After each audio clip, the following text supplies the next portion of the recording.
Baik, halo teman-teman, selamat malam semuanya. Semoga selalu sehat ya. Kembali lagi bersama Bang Dot, yang kali ini akan menemani kalian di malam hari ini. Baik, assalamualaikum warahmatullahi wabarakatuh. Perkenalkan, nama saya Dodi Priamitra, NIM 22 110 14. Jadi saya jurusannya informatika, sekarang kuliah di UTS. Doakan saya semoga bisa S2 ya. Dan sekarang sedang dalam semester 7 ya. Semoga kita selalu diberikan kesehatan.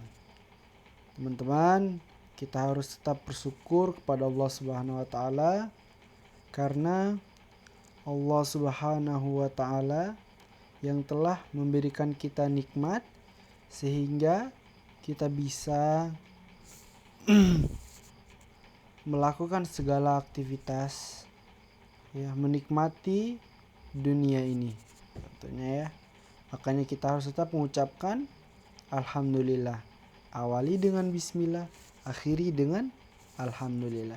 Itu adalah cara mudah ya, cara paling simpel kita untuk menyukuri kenikmatan Allah.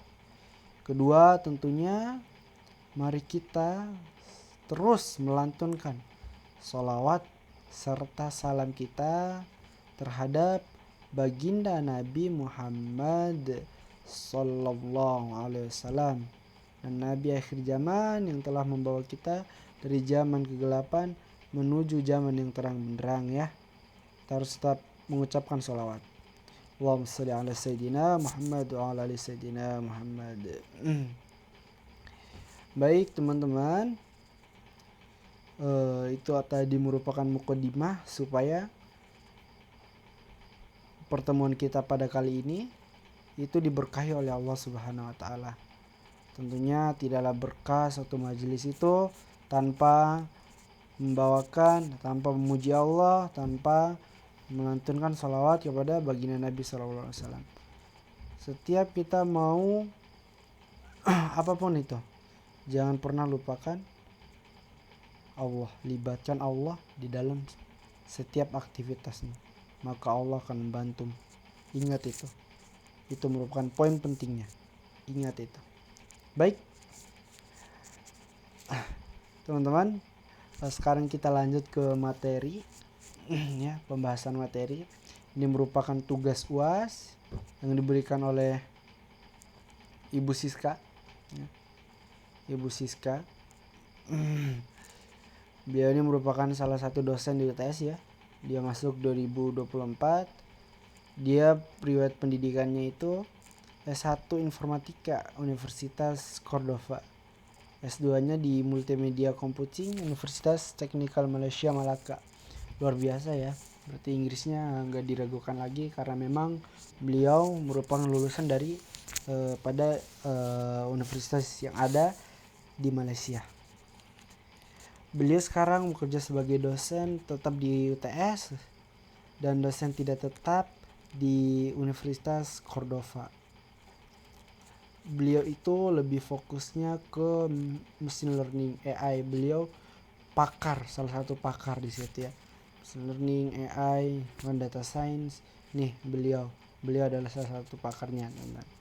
Sekarang kita disuruh untuk membahas materi berkaitan tentang membangun model clustering. Jadi ini merupakan salah satu materinya, karena kemarin kita udah membahas 2 materi. Sekarang materi selanjutnya yaitu membangun model clustering. Baik ya.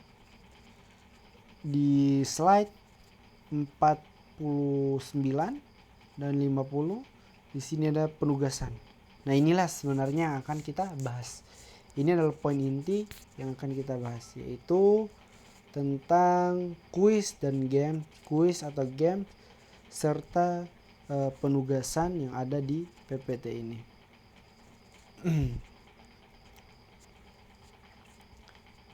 Oke.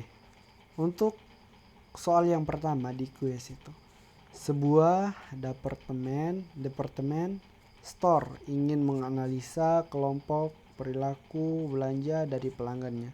Dengan dataset yang diberikan, buatlah analisa. Nah, di sini kita disuruh membuat analisa berkaitan dengan departemen store, berkaitan dengan perilaku belanja pelanggan kita. Kita disuruh membuat sebuah analisa dari perilaku pelanggan kita. Terus apa? Disuruh apa? Yang pertama itu gunakan kolom kedua hingga 4 sebagai input feature-nya.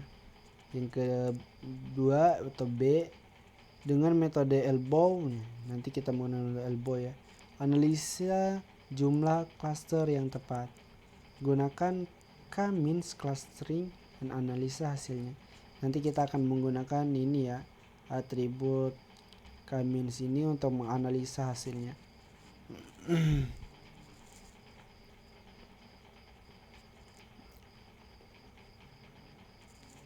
Untuk yang ke ini tugas, sebuah departemen store ingin menghasilkan kelompok perilaku belanja dari pelanggannya ya. Dengan dataset yang diberikan, buatlah analisa. Jadi dia ini ingin menghasilkan nih perilaku apa sih, ini menganalisa dari perilaku belanja itu seperti apa sih mereka. Gunakan kolom kedua yang keempat, input feature sama ya.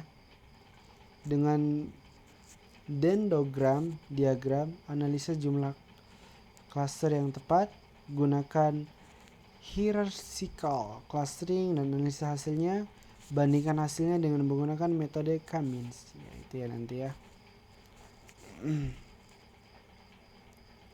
Bentar ya. Baik, coba kita lihat di materinya tentang clustering. Mana dia? Scroll ke atas. Ini dia ya teman-teman. Learning objective course definition. Clustering. Jadi clustering itu terdapat mesin learning. Mesin learning dibagi menjadi 3 gitu kan. Ada supervised, unsupervised, reinforcement learning, dan di unsupervised ini melahirkan clustering. Nah inilah yang kita bahas sekarang, yaitu clustering. Apa sih clustering itu? Clustering merupakan teknik untuk melakukan pembelajaran mesin tanpa ada supervisi untuk menyelesaikan sebuah masalah. Clustering juga dapat dianalogikan sebagai tugas mengidentifikasi subkelompok dalam data akademika rupa sehingga titik data dalam subkelompok yang sama cluster sangat mirip, sedangkan titik data dalam cluster yang berbeda sangat berbeda gitu ya.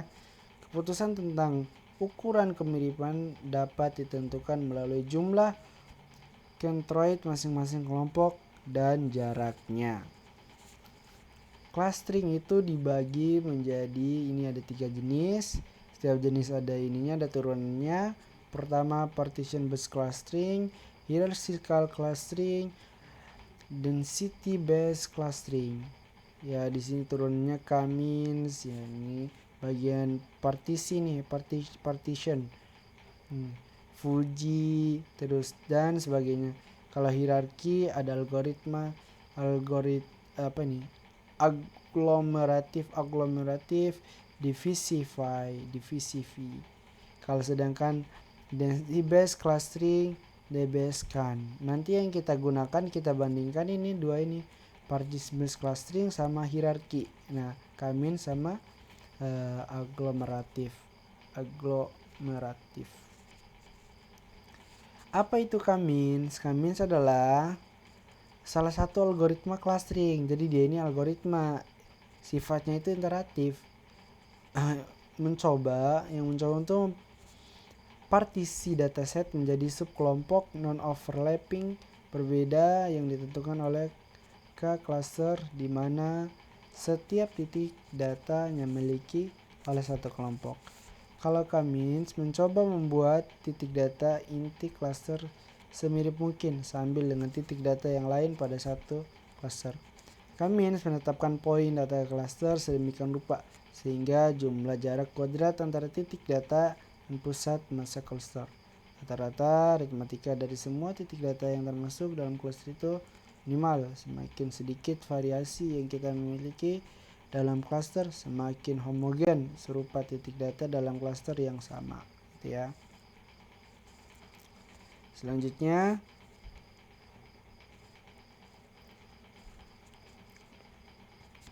ini langkah-langkah nih metode K-means ya. Memiliki jumlah awal K ya yang ingin dibuat. Sebuah contoh terdapat data dua dimensi ya, seperti ditampilkan dalam grafik.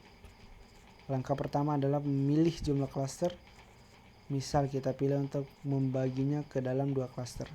Kita membagi dua cluster nih, bagi dua cluster. Ini merupakan dua dimensi ya yang bisa dilihat dengan satu arah aja. Nah, ini kita bagi menjadi dua cluster gitu. Selanjutnya, langkah-langkah metode K-means yang kedua, memilih tidak secara random sebanyak K sebuah di mana titik ini akan menjadi pusat dari masing-masing kelompok clustering. Langkah keduanya ini ada titik pusatnya. Dalam satu cluster dapat satu titik pusat yang disebut dengan centroid. Center ya, berarti pusat. Itu namanya center, itu artinya pusat. Penentuan awal posisi titik pusat ini bebas ya. Jadi nggak nentu dia, bebas terserah kita. Karena nantinya algoritma K-means akan merubah posisi tiap titik hingga dicapai solusi paling optimal. Jadi kenapa bebas? Karena ada ini K-means ini yang akan merubah nanti sampai titik optimalnya gitu loh. Lalu lihat nih pada gambar 2 tadi, titik merah mewakili pusat dari cluster 1. Dia mewakili pusat dari cluster 1 dan biru untuk cluster 2. Dengan demikian masing-masing data point akan memilih titik pusat centroid yang paling dekat. Jika sudah dipilih, maka dapat data point tersebut menjadi bagian dari cluster. Yang ketiga nih dari dataset yang kita miliki, buat dataset terdekat dengan titik centroid, titik pusat ya, sebagai bagian dari cluster tersebut. Kita harus buat nih titik pusatnya sehingga secara total akan berbentuk cluster sebanyak K2 gitu loh. Nah, ini ada X, yang satu simbolnya X ya. X. Biru masuk cluster 2, seperti pada grafik ini. Yang keempat ini juga nih. Lakukanlah kalkulis dan tempatkan pusat centroid ya.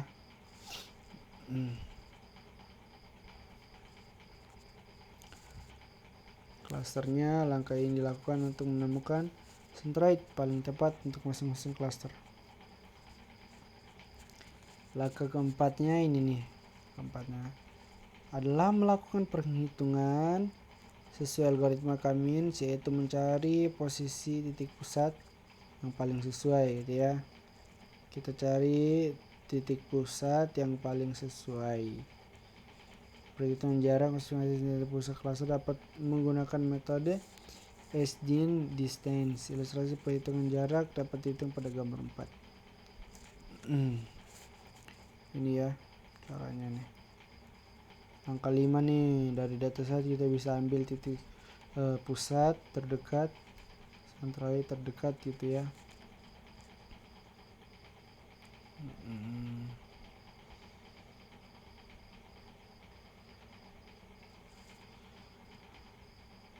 Bentar.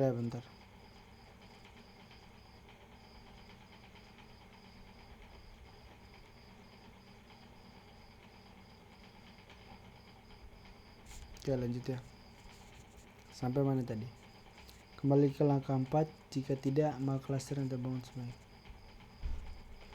Optimasi K-means ya. Ini optimasinya ya. Nilai K.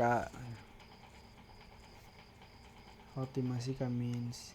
Untuk mengatasi ini maka dapat ditambahkan fungsi optimasi yang akan memilih jumlah awal cluster tepat kita gunakan di sesi latihan dan semua metode elbow yang akan membantu kita untuk memilih nilai K yang tepat dengan menggunakan metrik WCSS. Within cluster sum of square is contoh perhitungan untuk 3 cluster ini. Ini rumusnya nih.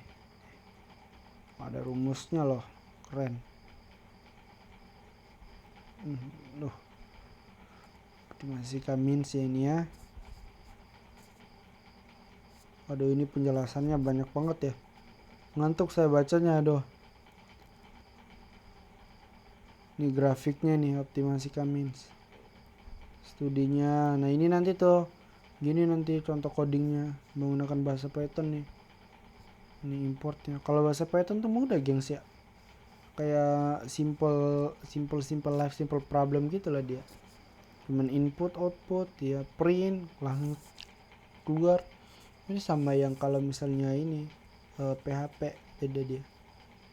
Lebih mudah Python sebenarnya. Cuman kembali ke orang masing-masing sih. Kalau aku sih pakai PHP sih. Ini pakai bahasa Python.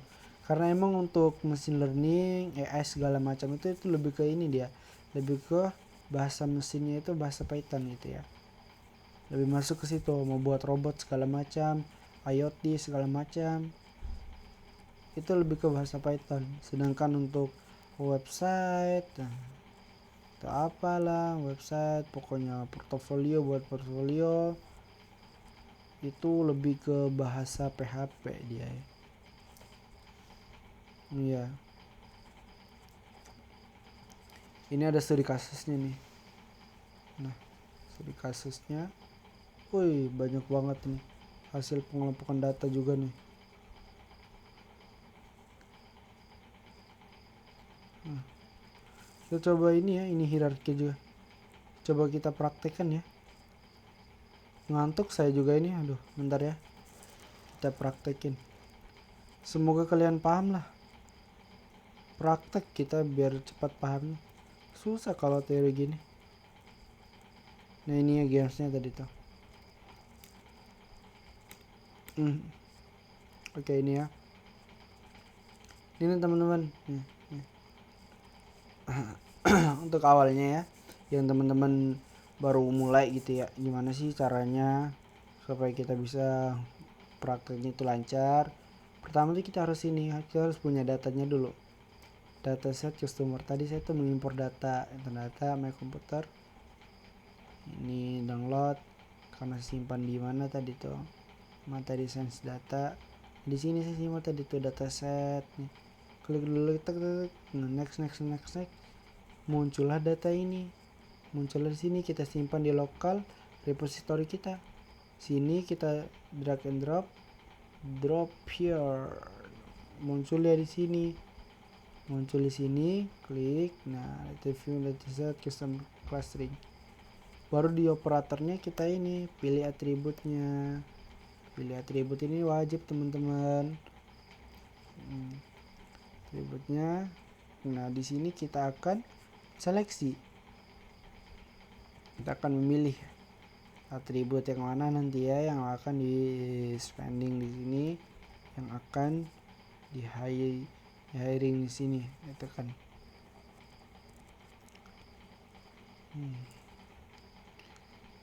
Spending di sini karena ketiganya ini tuh mempresentasikan karakteristik pelanggan ya. Kan kita ini ingin cari ini ya, ingin mengetahui gerak-gerik pelanggan. Ketiga ini nih yang mempresentasikannya, karakteristiknya gitu loh. Atribut customer ID dan visit frekuensi ini tidak disertakan karena tidak memiliki makna dalam pengelompokan. Gak ada maknanya nih, makanya kita cuma milih 3 ini aja. Selanjutnya kita pilih normalisasi data nih. Nah, normalisasi data Sebelum melakukan clustering, data perlu dinormalisasikan dulu nih teman-teman, karena setiap atribut memiliki skala yang berbeda gitu loh, memiliki skala yang berbeda. Yearly salary memiliki nilai yang jauh lebih besar dibandingkan age dan spending score gitu ya. Pilih A aja tipenya A, information gitu ya, spending score gitu kan. Oleh karena itu dilakukan normalisasi menggunakan metode apa? Metode J transformation, agar setiap atribut memiliki kontribusi yang seimbang gitu loh ya, kontribusi yang imbang. Normalisasinya baru kita ke sini,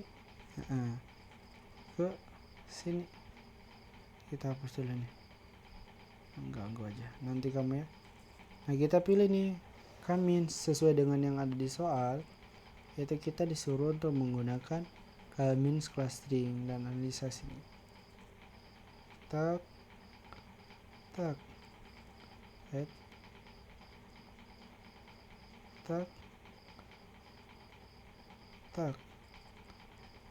kita menggunakan means ya di sini ya.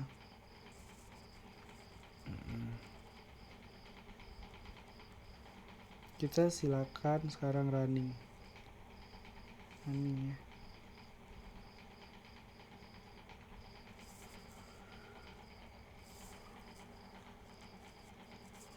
Aduh ngantuk saya, ini udah jam 12:30. Nah mana dia ini hasilnya di sini nih. Aduh, bentar kita hapus dulu nih, kita running ulang. Nah ini dia. Ini merupakan datanya ya teman-teman, tapi yang kita ingin lihat itu di sini. Nah ini hasilnya tuh cluster model. Nah karena kita 1 2 3 4 5 ya gitu ya, ini merupakan cluster modelnya yang kita pilih tadi tuh. Nah, cuman 5 kayaknya itu mau cuman 5 doang, maksimal 10 gitu kan, cuman 5. Nah ini, nah plotnya ini 5 kan 1 2 3 4 5, karena ini dimulai dari 0.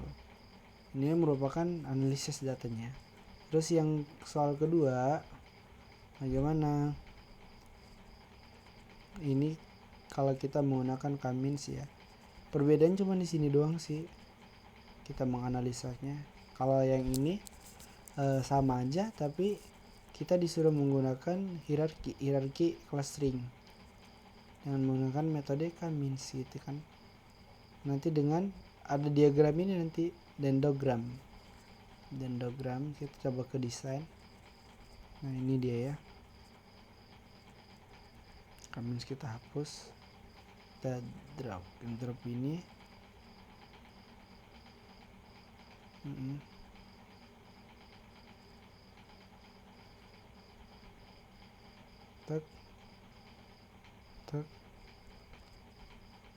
Single link, average link ya, kita pilih average link aja. Modenya average link. Sama di select atribut ini juga kita pilih atributnya untuk mengklarifikasikan, mengkategorikan bahwasanya yang karakteristik yang kita ingin spending itu, yang ingin kita lihat itu ini age, spending score, yearly gitu kan. Apply. Normalisasinya sama juga, kita menggunakan J transformation metodenya. Clusteringnya sini, measure tipesnya mix measure-nya itu kita menggunakan mix, age, slider, distance ya, sama yang jelaskan di PPT tadi ya. Nah bandingkan hasilnya dengan metode K-means. Oke kita bandingkan, bentar. Kita bandingkan ya, jalankan running. Oke, ini merupakan datanya ya, datanya sama aja, bukan di sini yang kita lihat. Coba kita lihat di sini. Nah ini ya, number of cluster itu hierarki. Ini merupakan hierarchical cluster modelnya. Yang di PPT hierarchical clusternya. Nah ini number of klasternya itu lah 599, number of item 300. Jadi 300 data ya, ada 300 data. Nah, di sini dendrogramnya ini yang tadi dengan dendrogram diagram analisa jumlah klaster yang tepat. Dendrogramnya. Nah, ini kita disuruh analisa nih. Aduh, harus pakar-pakar kayak Pak Purbaya ini yang bisa menganalisa ini. Purbaya, pura-pura banyak gaya. Itu kata Rocky Gerung. Nah, ini dia ya, analisa datanya. Aduh, banyak banget ini, woi. Keren loh.